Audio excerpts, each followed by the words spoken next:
Hello world, the history of the Great Giza Pyramid. Well, supposedly in about the 0800s, 1200 years ago,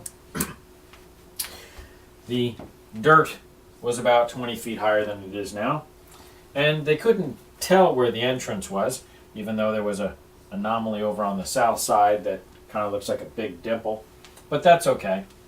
They dug their way in, and they came to the spot where the descending shaft meets the ascending shaft. At the time, they came across the three large blocks and then dug around and then found the descending shaft. Backed their way up to find the entrance and broke that open. Did some damage, but we'll come to that later. They went down into the structure, found the subterranean section and its anomalies.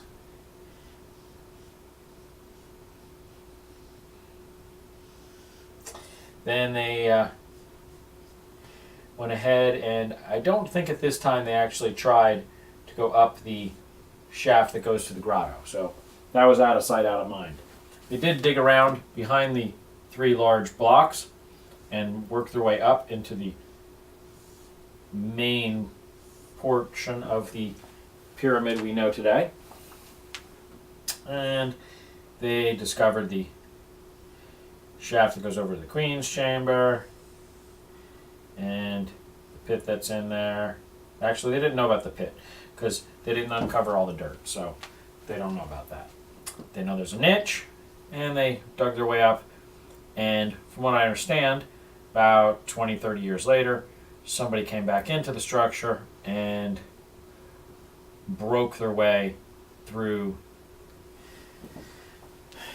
a retaining wall or something in this area to get into what they like to refer to as the King's Chamber.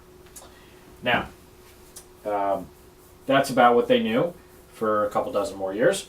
And then all of a sudden, somebody came through and they climbed up the from the lower section, found their way into the grotto,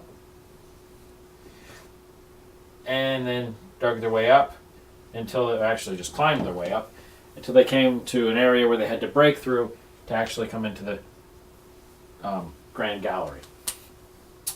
Now, stayed like that for a little while. Then somebody worked their way up and came through an opening there and discovered the top section. Okay, no big deal. That's kind of what we knew.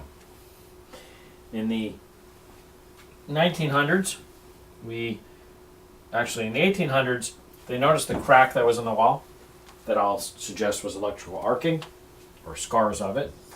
They drilled through that to find the conduit behind it. Later, we sent little robots up there and discovered these conduits go up and terminate to, unidentifiable rock objects, UROs, also now called Gantenbrink stores.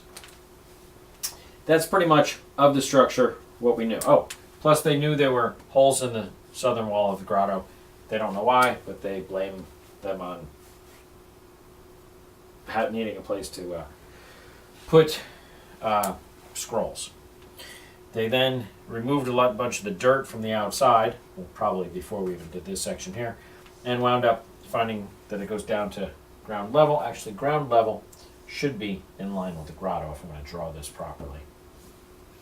So that would be ground level. Now there's a bunch of other anomalies about the structure, but that is pretty much the history of what was done. So we have damage in this area, known damage in this area, and known damage in that area. Now I could also suggest that there was, at one point, a spillway that came down the center of the Grand Gallery, and for tourism reasons, we have patched that over, made it a poor patch job, you can visually look at it, and put the ladder to get up there right in that spot. But that's because they were worried about tourism, they weren't worried about retaining the integrity of the system. Now this is what I have and know and believe of the Great Giza Pyramid, and if anyone wants to change some history somewhere there, let me know. I'm not really familiar with much more. Now there are talks, they also found the pit in the Grand Gallery, which we since have covered over and out of sight, out of mind. And we ignore the area over here called the Thieves' Tunnel because, well, it doesn't fit the tomb dogma, even though it is structurally squared and is obviously part of the main construction, or original construction, whichever way you want to look at it. Now, that's what I have, that's what I know. Like I said, if somebody wants to correct me in some way, I'd be happy to hear it. And in the 1800s, we stuck an antenna on there to alleviate the buildup of the annoying static electricity, which the structure would actually would start to build up and retain today. If we remove that, primarily because of the barrier at the 35th level and the lack of the top, and the way that it's shaped with its rough surface and sweeping pattern of the layers, would retain and quarantine a good amount of static electricity to the surface of the structure, making it like a big Van de Graaff generator. That's pretty much the history of it. And from there, well, I'll be happy to tell you what I think it does, and that's the next video, or another video.